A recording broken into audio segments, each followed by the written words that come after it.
All right, guys and girls, this is jerninghgam here. My phone's on low battery. We're going to look at the new figures quickly of the coronavirus, of the jabs.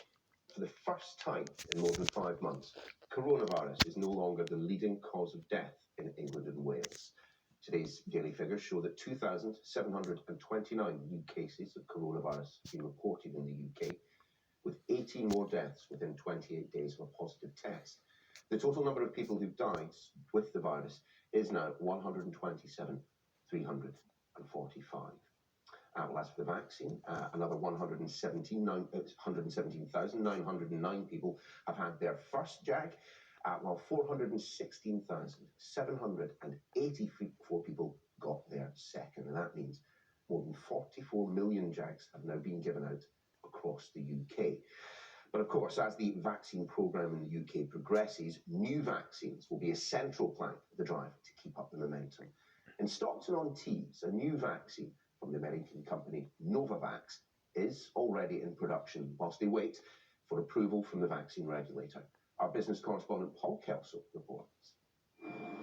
Seen for the first time, the vaccine that could help the UK hit its target of dosing every adult in the country and, perhaps, end the era of lockdowns. The Novavax jab is American technology being grown at Fujifilm Diosynth's facility on Teesside. Hundreds of thousands of doses have already been made here, and millions more will be ready, pending approval from the regulator, expected in the summer. But many of the components are imported, and the boss wants governments to ensure supply is not interrupted. Yeah, okay.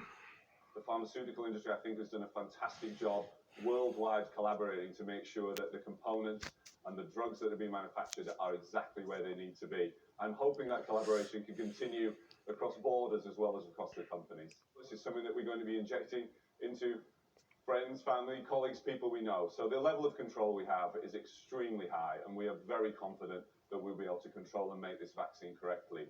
The UK has ordered 60 million doses of the Novavax vaccine, which uses proteins found in moth cells to produce genetically modified coronavirus spike proteins. The Novavax vaccine being made in facilities like this matters not just because it will provide the UK with a fourth viable vaccine, but because it will arrive in time perhaps to dose some younger adults, but certainly in time for the autumn, when third booster jabs may be needed to try and hold back the potential third wave. With concerns over So your third wave can maybe come in the winter. Johnson & Johnson vaccines, those guiding the vaccine rollout say Novavax will be a key weapon in the national armoury.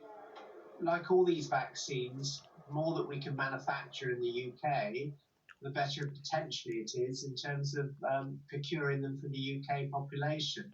But all vaccines are an international effort. But, you know, increasing our manufacturing basis in this country for vaccinations can only be a good thing.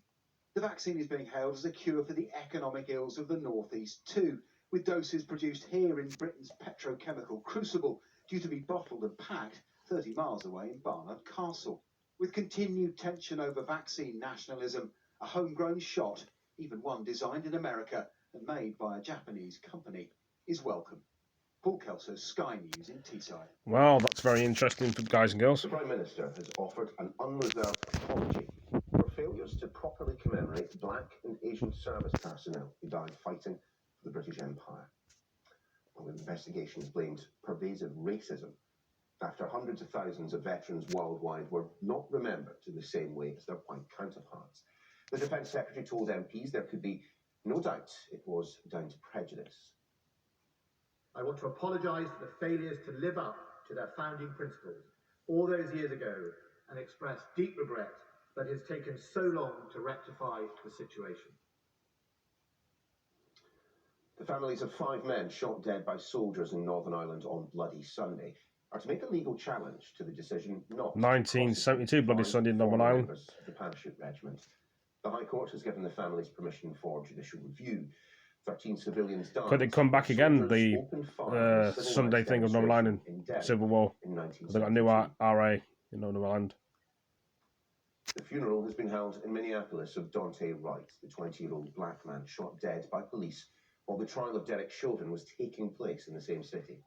The officer involved said she meant to use the taser, but fired her handgun by mistake. Dante's mother said he had always wanted to make his own son proud. Junior was the joy of his life, and he lived for him every single day. And now he's not going to be able to see him. A lot of hurt people there, as you can see. No air ambulances are able to land at a major trauma centre in the east of England after a US military helicopter damaged the hospital's helipad. Parts of the landing area at Addenbrooke's Hospital in Cambridge were blown off the grounds during a training exercise.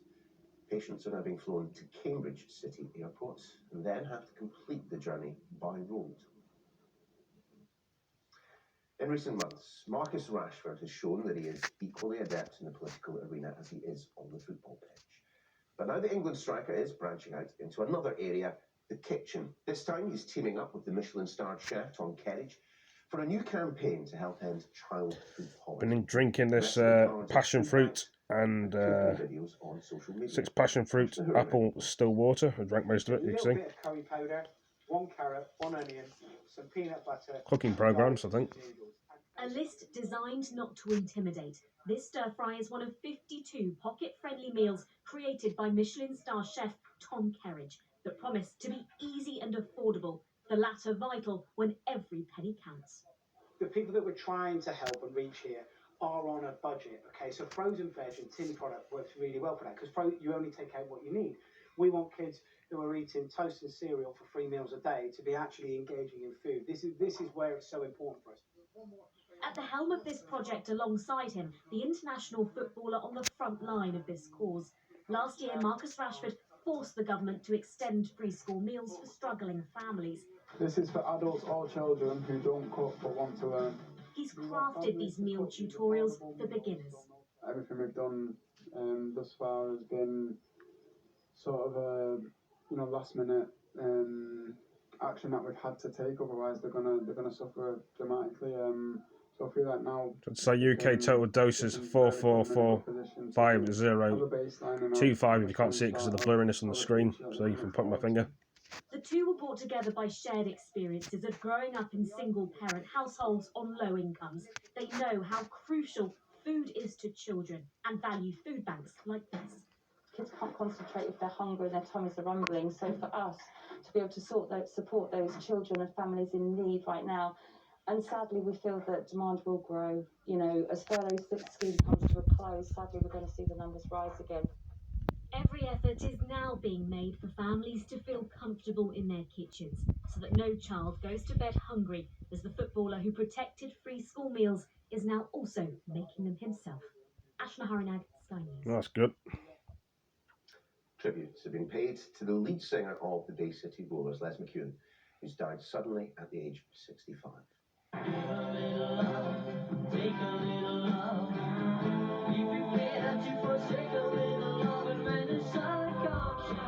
Les seen here wearing a black shirt in front of the band during the most successful period in the 1970s. They sold more than 100 million records, including hits like Bye Bye Baby, Shang-a-Lang, and this one, Get a Little Love. His family said he died at home on Tuesday.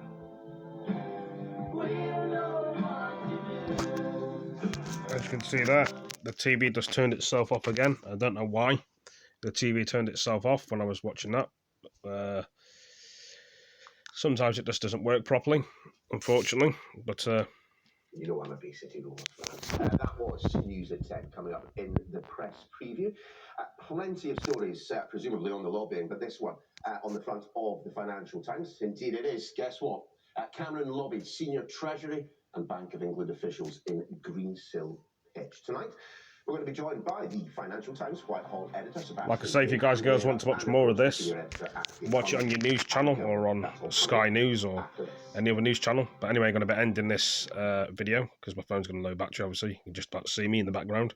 Anyway, thank you for joining me. And I'll do more videos later. See you next video. Peace.